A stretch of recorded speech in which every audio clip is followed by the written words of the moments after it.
The steam from the kitchen couldn't mask the emptiness of my dining room. 6 months after inheriting my mother's restaurant, Golden Lotus, I was failing. Only 3 tables were occupied during what should have been the dinner rush, and I knew exactly who to blame: myself. Table 4 says their dumplings are too dry, Jenny, my last remaining waitress, whispered as she hurried past. And table 7 is complaining about the sauce being too bland. I nodded, trying to keep my composure. Mom's dumplings had never been too dry. Her sauces were legendary in San Francisco's Chinatown. But I wasn't on. Another stellar evening, I see. The voice made my shoulders tense. I turned to find my sister-in-law, Amanda, standing in the entrance, designer purse dangling from her manicured fingers. Behind her, my older brother David wore the same disapproving expression he'd had since Mom's funeral. "We're just opening for dinner service," I said, straightening my apron. "What brings you here?" "Oh, Lucy." Amanda's sympathy was as fake as her eyelashes. "We thought we should check on you. After all, family needs to look out for each other." The way she said family made my skin crawl. Ever since she'd married David 5 years ago, Amanda had appointed herself the keeper of the Chen family's image. My modest restaurant didn't fit her vision of success. "I'm fine," I replied. "Just busy." David snorted, looking around the nearly empty dining room. "Yes, I can see how overwhelmed you are with customers." They followed me as I moved through the restaurant, Amanda's heels clicking on the worn wooden floors Mom had loved so much. Every step felt like an invasion. "The paint is peeling," Amanda noted, running a finger along the wall. "And these decorations, they're so dated. When was the last time you updated anything?" "Mom liked it this way." "Mom's gone, Lucy." David's voice was sharp. "And she clearly made a mistake leaving you the restaurant." The words hit harder than he probably intended, or maybe he meant them to hurt. David had never understood why Mom left Golden Lotus to me instead of him. He was the successful one, Stanford Business School, executive position, house in Pacific Heights. I was just the daughter who dropped out of college to help Mom run her little restaurant. "Actually," Amanda said, her tone dripping with false concern, "that's why we're here. We want to help." She pulled a document from her designer bag, laying it on one of the empty tables. "We've had several interested buyers look at the property. The location alone is worth a fortune. This offer here," she pointed to a number that made my eyes widen, "would set you up nicely. You could go back to school, start fresh." I stared at the paper, feeling slightly sick. "You've been showing my restaurant to buyers?" "Be reasonable, Lucy." David stepped closer. "You're drowning here. The food isn't the same. The customers are leaving, and let's be honest, you never had Mom's talent. She would hate seeing her life's work decline like this. Get out." My voice was quiet but firm. "Lucy, get out." Amanda gathered her papers with an exaggerated sigh. "We're trying to help you. Think about it. The offer expires next week." After they left, I retreated to the kitchen, my sanctuary. The familiar scents of ginger and garlic should have been comforting. But tonight they just reminded me of everything I was losing. Mom had opened Golden Lotus 30 years ago, armed with nothing but her recipes and determination. She'd built it into one of Chinatown's most beloved restaurants. Celebrities had dined here. Food critics raved about her secret sauces. Even through the worst of times, Dad leaving, the recession, the pandemic, she kept the doors open. Now, 6 months after her death, I was watching it all slip away. "Lucy?" Jenny poked her head in. "Table 4 wants to speak to the owner." Probably another complaint. I wiped my hands, straightened my shoulders, and headed out. The elderly couple at table 4 looked vaguely familiar. Regular customers, maybe from Mom's time. "Are you Margaret Chen's daughter?" the woman asked as I approached. I nodded, bracing for criticism. "We've been coming here for 20 years, she said. "Your mother's dumplings got us through some hard times." She hesitated. "Dear, the food tonight. It's not the same." "I know." My voice cracked slightly. "I'm trying, but—" "Have you checked her recipe box?" The man interrupted. "The special one in the kitchen safe." I blinked. "What safe?" They exchanged glances. "Margaret never told you about the safe behind the Lucky Cat." My heart started racing. The Lucky Cat, a gaudy golden statue that had sat on Mom's kitchen shelf for as long as I could remember. She'd always said it was watching over her secrets. I thought she was joking. Back in the kitchen, I approached a shelf where the cat had sat for decades. Sure enough, behind where it rested was a slight discoloration in the paint. Heart pounding, I carefully moved the heavy statue. There it was, a small wall safe, painted to match the kitchen walls perfectly. But what was the combination? I tried Mom's birthday. Wrong. The restaurant's opening date. Wrong again. My birthday, David's birthday, even Dad's birthday. Nothing worked. Frustrated, I slumped against the wall. The kitchen felt different now, charged with possibility and mystery. What had Mom hidden away? Why hadn't she told me about it? Then I remembered something. A conversation from years ago, when I was helping prep for the dinner service. Every great chef has a secret, Mom had said, chopping ginger with practiced precision. Something that makes their food special. Know what mine is? Your recipes? I guessed. She'd smile mysteriously. No, little Lotus. The secret is love. And do you know when I first fell in love with cooking? When? December 12, 1982. The day my mother taught me to make dumplings. With trembling fingers, I turned to the safe.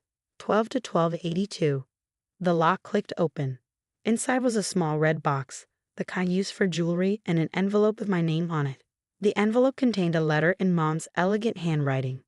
My dearest Lucy, if you're reading this, then you've discovered my final secret. I always knew you would when the time was right. The restaurant is struggling, isn't it? You're trying to recreate my recipes, but something's missing. The customers can taste it.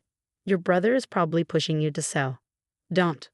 What's in this box is more valuable than any real estate offer. It's my legacy, not just recipes, but the heart of Golden Lotus.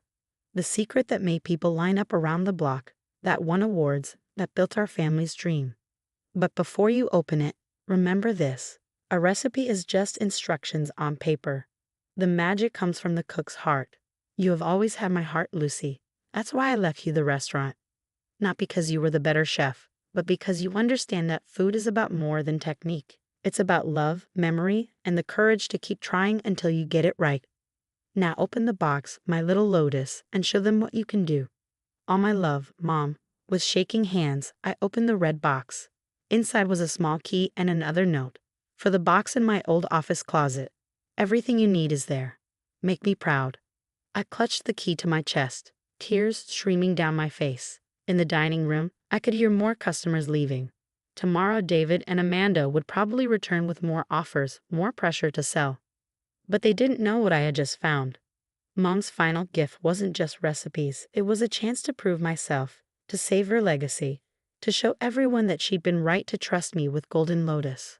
I looked at my reflection in the stainless steel of the kitchen counter. For the first time in months, I saw not just grief and uncertainty, but determination. Jenny, I called out. After closing, I need your help with something. Tomorrow would change everything. The question was I ready for what Mom had left me to discover? Part 2, The Heart of Golden Lotus. Mom's office hadn't been touched since the day she died. Walking in after closing time, with only Jenny beside me, felt like stepping into a time capsule.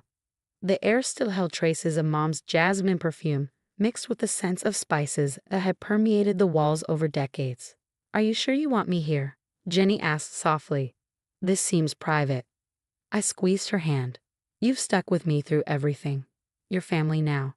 The closet was small, tucked behind Mom's desk. Inside, beneath a stack of old menus and aprons, sat a wooden box with a small keyhole.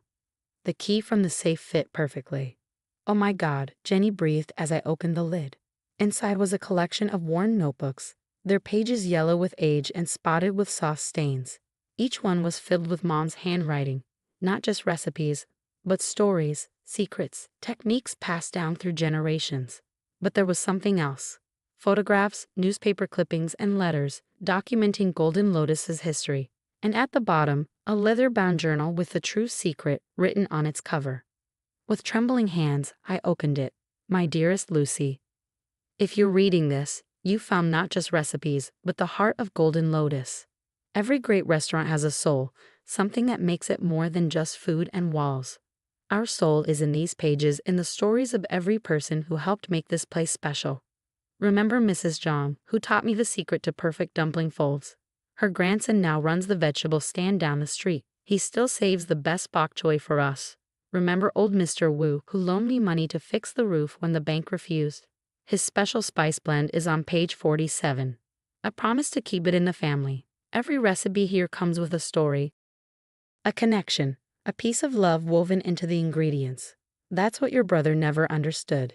He sees numbers and property values. You see people and memories.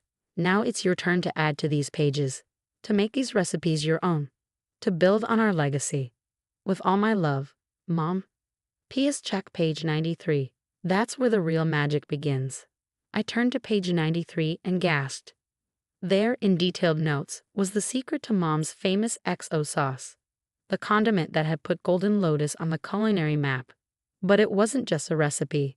It was a story of how she developed it, testing ingredients for months, combining traditional techniques with bold innovations. Jenny, I said, my voice thick with emotion, we're going to need ingredients. Lots of them. We worked through the night, Jenny helping me prep while I studied Mom's notes. Each recipe was a revelation, not just ingredients and methods, but the why behind every choice. The exact heat needed to bring out the scallop sweetness in the XO sauce. The precise folding technique that kept dumplings from drying out. By dawn, the kitchen smelled like my childhood memories. The first batch of dumplings looked exactly like Mom's. The sauce was perfect. Try this, I said, offering Jenny a spoon. Her eyes widened. Lucy, it's just like your mom used to make. I smiled through tears. No, it's better. The next few days were a blur of cooking, testing, and rediscovering. I closed the restaurant for renovations, but really I was relearning everything. Each recipe in Mom's notebooks taught me something new, not just about cooking, but about Golden Lotus itself.